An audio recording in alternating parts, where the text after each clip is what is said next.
chers internautes ñu ngi leen di sant leen gërëm ci ànd bi ngeen ànd ak ñun fii ci direction générale des élections ginnaaw xibaar bi nga xam ne nag daal nañu koy jox daal di ne mandataire bu Ousmane Sonko moom nga xam ne moom mooy Ayib Daffé tey jii la war a ñëw récupérer les fiches de parrainage pour permettre à son leader mu daal di tàmbali rek jël yile fiches yu parrainage moom ngeen di seen noonu nag muy ñëw moom Ayib Daffé ndax mu ñëw itam ba mu ñëw itam duggul ci biir lan moo tax duggul ci biir lañu ko aaye wala lu ci munti am moom dina daal di ñëw def li nga xam ne moom mooy déclaration donc dañu koy teewlu rek ñu teewlu ko. Oui, mais il n'a qu'à se mettre ici. Da ngeen di bàyyi ñëpp ñëw pare ngeen jóg kii vous attendez les autres. Ah d'accord dañoo bañ ñu dugg nag. waaw d'accord taxawee ni ñëpp ñëwaat. Vous patientez s'il vous plaît. Patientez s'il vous plaît, on attend les autres. Patientez s'il vous plaît. On va faire une déclaration. D'accord voilà donc Ayib Daffé ngeen di seen noonu le moom nag dañu ko aaye mu dugg ci biir direction générale des élections donc ñu xaaral ni tuuti rek bu ko defee mu daal di def li nga xam ne mooy déclaration am.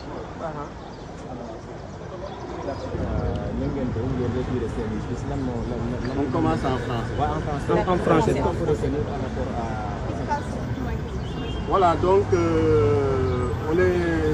me suis présenté aujourd'hui en tant que mandataire du candidat Ousmane Sonko et coordinateur national du parrainage pour venir retirer les fiches de collecte de parrainage du candidat Ousmane Sonko. Vous vous rappelez que le 29 septembre 2023, nous étions ici et que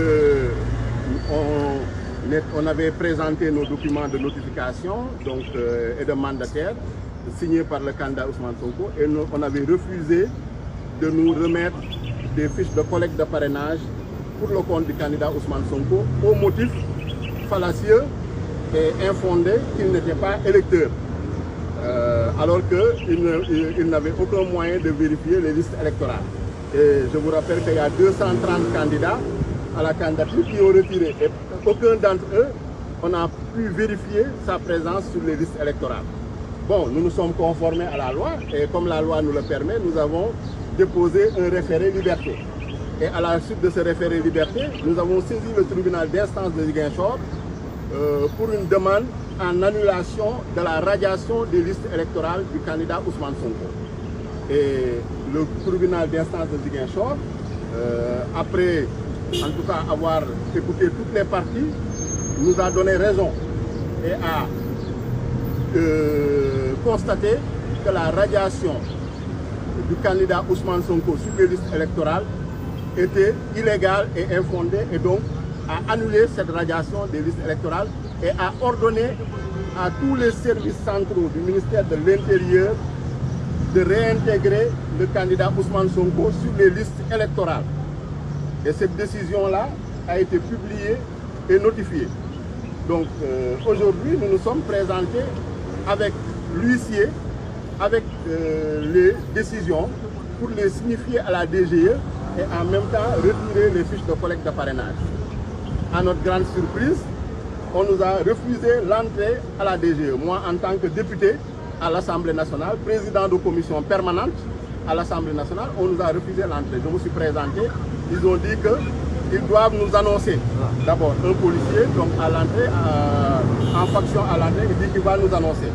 Ensuite, d'autres ses supérieurs sont arrivés pour nous dire qu'ils vont aller, en tout cas, nous annoncer auprès du directeur général des élections.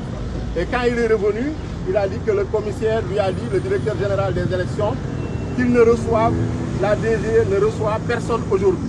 C'est bien les mots que je vous dis. La DGE ne reçoit personne. Et quel est le motif avancé? Il n'y a aucun motif. Ils nous ont dit que la DGE ne reçoit personne.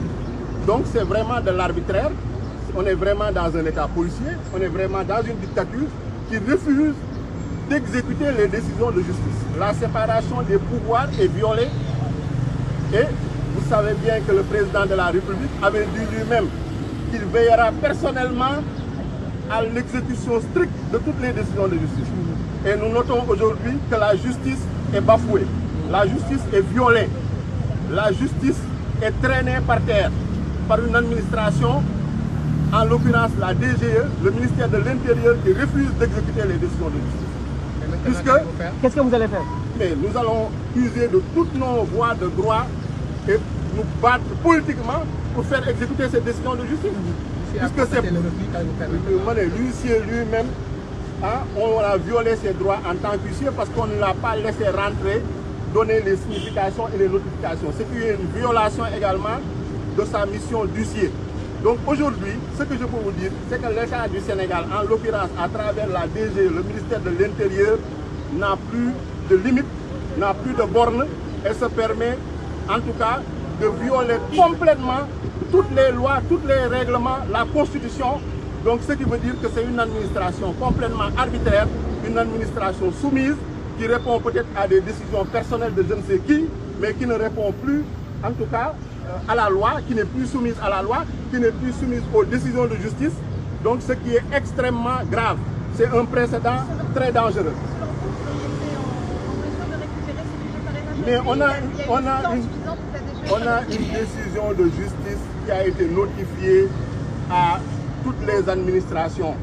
Aujourd'hui, on s'est présenté avec un huissier pour venir signifier la décision. Signifier la décision. La moindre des choses, c'est qu'il laisse rentrer l'huissier et que l'huissier fasse son travail. La moindre des choses, c'est qu'il nous laisse rentrer à la DGE, c'est un service public, pour qu'on puisse, qu'on soit face à face, qu'ils aient le courage de nous dire on ne vous reçoit pas. Mais quand ils bloquent l'entrée de la Direction générale des élections en disant que personne ne rentre, en me ciblant personnellement en tant que député, en tant que président de commission à l'Assemblée nationale, c'est extrêmement grave. Vous le conviendrez avec nous. Donc, je pense qu'on est dans une administration arbitraire, dans une administration maintenant personnalisée. On est dans une monarchie qui ne répond plus, en tout cas, aux lois, qui ne répond plus au règlement, qui font ce qu'ils veulent. Voilà. Donc ils se croient tout permis. Et cela, nous allons en tout cas le combattre avec toutes nos forces pour que force reste à la loi et que les décisions de justice soient exécutées comme l'avait promis le président de la République. Et on voit ici une décision de justice favorable au candidat Ousmane Sonko, il refuse de l'exécuter. Nous allons revenir autant de fois pour faire exécuter ces décisions et récupérer ces fiches. Ils n'ont donné aucune raison, c'est complètement arbitraire. Vous étiez à côté de nous, ils nous ont dit, la DGE a dit que le directeur général des élections dit qu'aujourd'hui il ne reçoit personne. C'est les mots qu'ils nous ont annoncés. Donc il n'y a pas de motif, il n'y a pas de raison valable, c'est de l'arbitraire, c'est le fait du prince. D'accord, nga tënk ko ci wolof.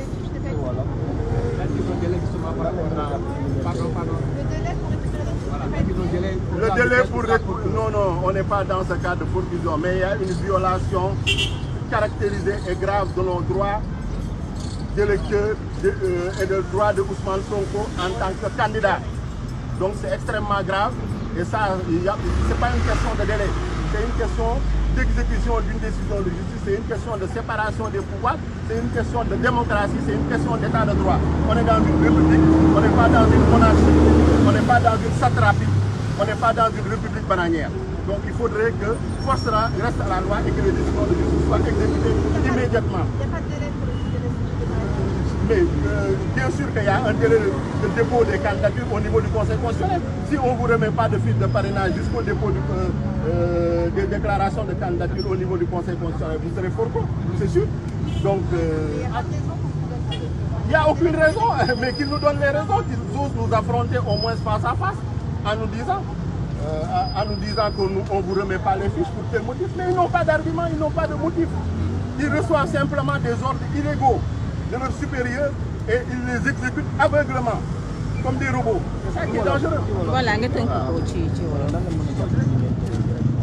waaw tey lu ñu jëlee direction générale des élections daf ñoo bett daf ñoo jaaxal muy loo xam ne lu doy waar parce que tey dañu ñëw présenté wu pour retirer fiche de collecte de parrainage donc nga xam ne le candidat Ousmane Sonko moom nañ ko war a jox te ñëpp gisoon nañu le 29 septembre ces fiches de collecte de parrainage dañ ñu ko bañaloon ci motif boo xam ne teguñu ko fenn jaay ñu doole ne duñu jox fiche de collecte de parrainage.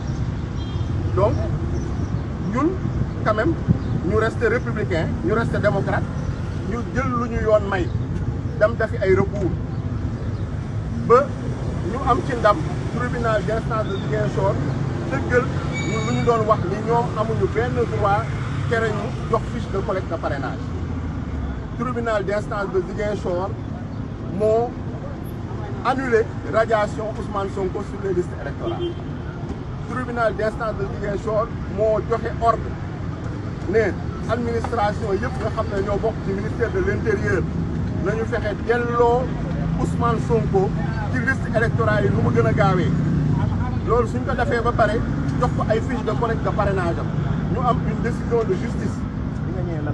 bu ma ñëwee présenté wu ñu ne ma doo dugg ñu tere ma dugg ci bi ci portail bi nañ ma téye ne ma doo dugg ma laaj la du tax du ma dugg ñu ne ma da nga ngay annoncé ma ne ma toog taxaw xaar quelques minutes ma ne ko mais da nga mel ne da ngeen di ma annoncé maa ngi xaar ba léegi nu mu demee nii ñu ne non chef bële moo ngi lay annoncé am ku ñëw laaj ma présenté wu mu woo ay supérieur am ñu wax mu ne ko kookal la ma jox ko sama carte député présenté wu ma àndoon ak huissier génne carte wan ko ne ko moom itam dafa ñëw pour signifier décision bi à la direction générale des élections ñu ne d'accord maa ngi ñëw mu dem ñëwaat ne directeur général des élections nee na ko tey DGE du recevoir kenn la DGE ne reçoit personne aujourd'hui ma ne ko est-ce que lu nga wax nii est-ce que yaa ngi dégg bu baax lu ngay wax est-ce que am na di service public la amu leen déjà droit tere ma dugg amu leen déjà droit man en tant que député même su ma nekkul woon député sax nekk simple citoyen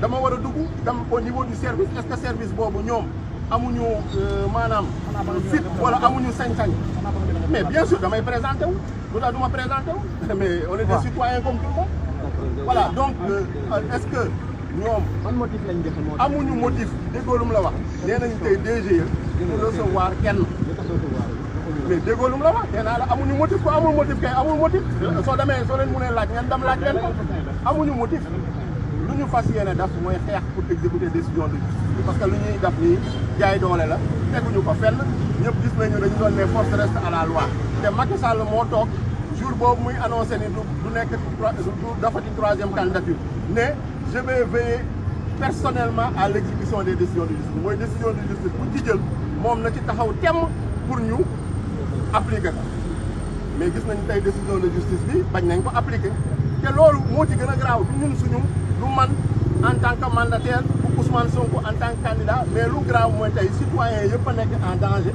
puisque yow soo demee état de droit nga ñëw indi décision de justice ñu ne décision de justice bi ñoom duñ ko appliquer en tant que administration day doy waar donc ça veut dire état de droit jeex na Sénégal démocratie jeex na Sénégal ñoo ngi dugg nag si loo xam ne dictature te loolu tamit duñ ko nangu dañ koy xeex ba jëlee ko fi parce que li ñuy def ni jaay doole rek teguñu ko fenn donc fii ñu fiche de collecte de parrainage incha allah nañ ko jël si mu neex leen mu naqari leen loolu daal nañ mën a ma ne nañ ñëwaat autant de fois que en tout cas possible pour jël fiche de collecte de parrainage. merci.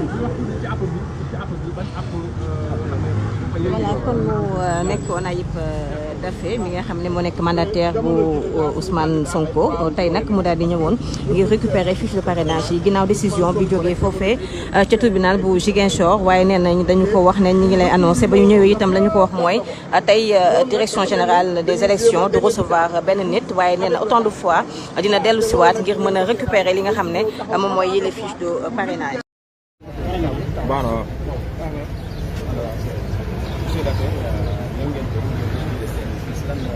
On commence en France. Qu'est-ce qui se passe? Dites-nous, qu'est-ce qui se passe? Voilà, donc je me suis présenté aujourd'hui en tant que mandataire du candidat Ousmane Sonko et coordinateur national du parrainage pour venir retirer les fiches de collecte de parrainage du candidat Ousmane Sonko. Vous vous rappelez que le 29 septembre 2023, nous étions ici et que on avait présenté nos documents de notification donc, et de mandataire signés par le candidat Ousmane Sonko et on avait refusé de nous remettre des fiches de collecte de parrainage pour le compte du candidat Ousmane Sonko au motif fallacieux et infondé qu'il n'était pas électeur. Alors qu'il n'avait aucun moyen de vérifier les listes électorales. Et je vous rappelle qu'il y a 230 candidats à la candidature qui ont retiré. Et aucun d'entre eux, on a pu vérifier sa présence sur les listes électorales. Bon, nous nous sommes conformés à la loi et comme la loi nous le permet, nous avons déposé un référé liberté. Et à la suite de ce référé liberté, nous avons saisi le tribunal d'instance de Ziguinchor pour une demande en annulation de la radiation des listes électorales du candidat Ousmane Sonko. Et le tribunal d'instance de Ziguinchor, après en tout cas avoir écouté toutes les parties, nous a donné raison et a constaté que la radiation du candidat Ousmane Sonko sur les listes électorales était illégale et infondée et donc a annulé cette radiation des listes électorales et a ordonné à tous les services centraux du ministère de l'Intérieur de réintégrer le candidat Ousmane Sonko sur les listes électorales. Et cette décision-là a été publiée et notifiée. Donc aujourd'hui, nous nous sommes présentés avec l'huissier, avec les décisions pour les signifier à la DGE et en même temps retirer les fiches de collecte de parrainage. À notre grande surprise, on nous a refusé l'entrée à la DGE. Moi, en tant que député à l'Assemblée nationale, président de commission permanente à l'Assemblée nationale, on nous a refusé l'entrée. Je me suis présenté, ils ont dit qu'ils doivent nous annoncer. D'abord, un policier, donc à l'entrée, en faction à l'entrée, il dit qu'il va nous annoncer. Ensuite, d'autres, ses supérieurs sont arrivés pour nous dire qu'ils vont aller, en tout cas, nous annoncer auprès du directeur général des élections. Et quand il est revenu, il a dit que le commissaire lui a dit, le directeur général des élections, qu'il ne reçoive, la DGE ne reçoit personne aujourd'hui.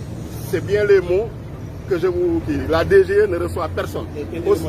Pourquoi il n'y a aucun motif. Ils nous ont dit que la DGE ne reçoit personne. Donc c'est vraiment de l'arbitraire. On est vraiment dans un état policier. On est vraiment dans une dictature qui refuse d'exécuter les décisions de justice. La séparation des pouvoirs est violée. Et vous savez bien que le président de la République avait dit lui-même qu'il veillera personnellement à l'exécution stricte de toutes les décisions de justice.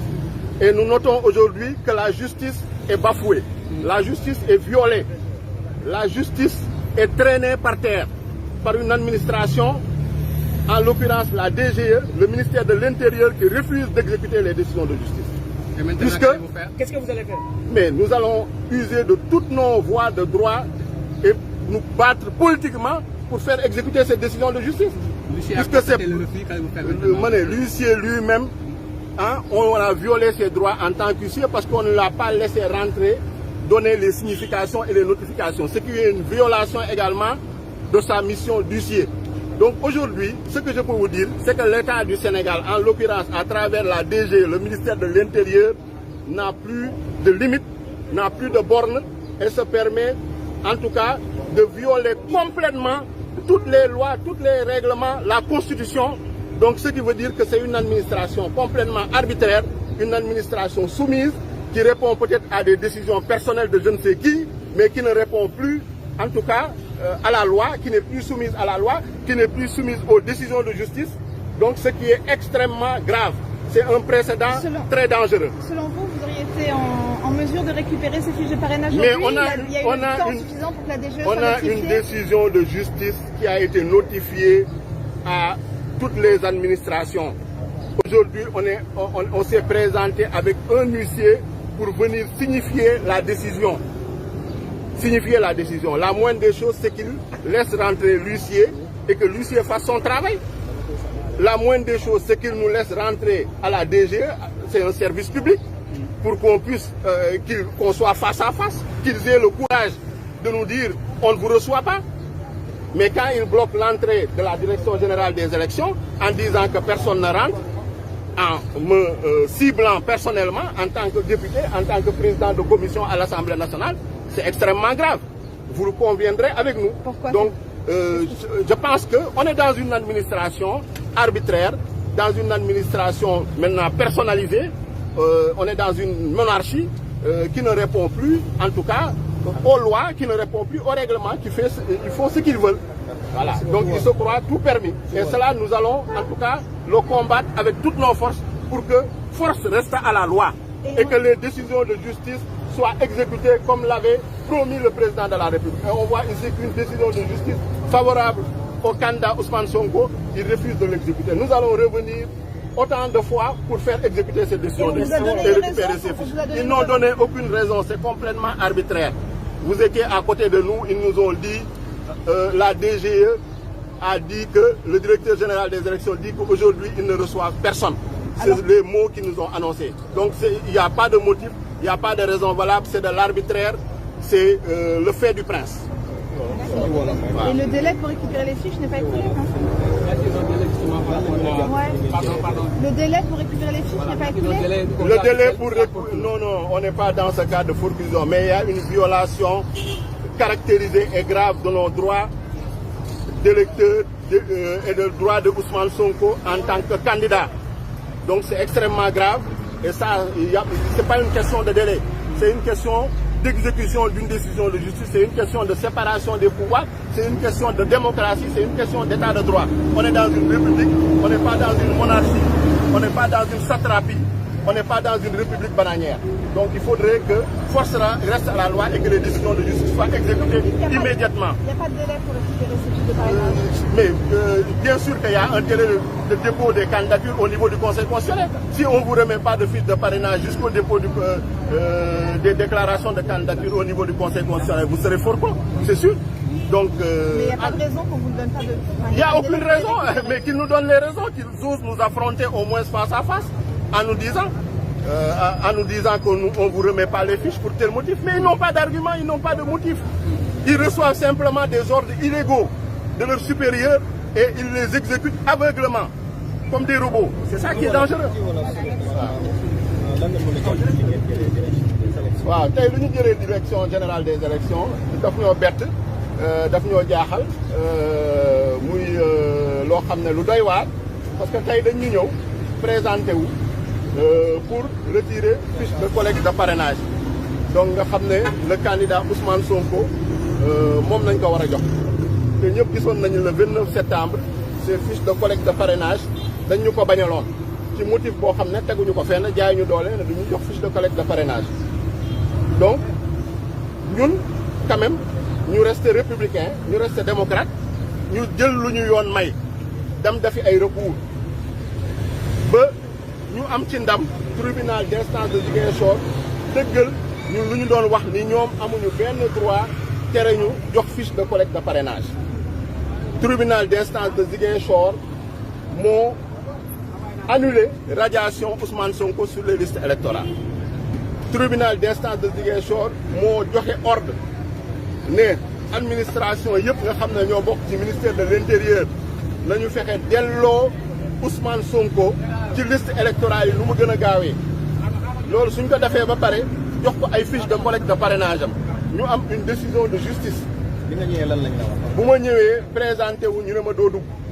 ñu tere ma dugg ci bi ci portail bi nañ ma téye ne ma doo dugg ma laaj la du tax du ma dugg ñu ne ma dañ may annoncé ma ne ah ma toog taxaw xaar quelques minutes ma ne ko mais da nga mel ne da ngeen di ma annoncé maa ngi xaar ba léegi nu mu demee nii ñu ne non chef bële moo ngi lay annoncé am ku ñëw laaj ma présenté wu mu woo ay supérieur am ñu wax mu ne ko kookan la ma jox ko sama carte député wu présenté wu ma àndoon ak huissier génnee carte am won ko ne ko moom itam dafa ñëw pour signifier décision bi à la direction générale des élections ñu ne d'accord maa ngi ñëw mu dem ñëwaat ne directeur général des élections nee na ko tey DGE du recevoir kenn la DGE ne reçoit personne aujourd'hui ma ne ko est-ce que lu nga wax nii est-ce que yaa ngi dégg bu baax lu ngay wax est-ce que am na kii di service public la amu leen déjà droit tere ma dugg amu leen déjà droit man en tant que député même su ma nekkul woon député sax nekk simple citoyen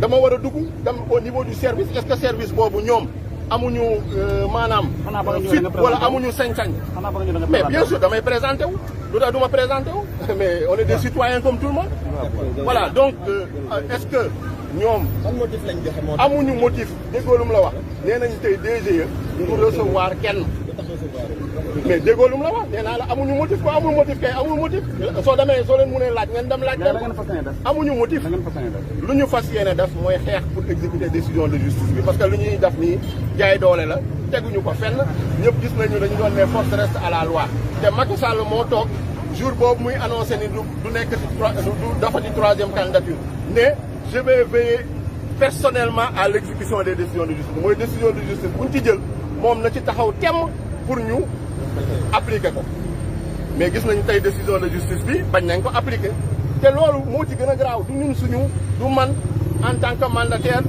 Ousmane Sonko en tant que candidat mais lu graaw mooy tey citoyens yëpp a nekk en danger puisque yow soo demee état de droit nga ñëw indi décision de justice ñu ne décision de justice bi ñoom duñ ko appliquer en tant que administration day doy waar donc ça veut dire état de droit jeex na Sénégal démocratie jeex na Sénégal ñoo ngi dugg nag si loo xam ne dictature la te loolu tamit duñ ko nangu dañ koy xeex ba jëlee ko fi parce que li ñuy def nii jaay doole rek teguñu ko fenn donc fi ñu fiche de collecte de parrainage incha allah nañ ko jël si mu neex leen mu naqari leen. loolu daal nañu mën a ma ne nañu ñëwaat autant de fois que en tout cas possible pour jël fiche de collecte de parrainage.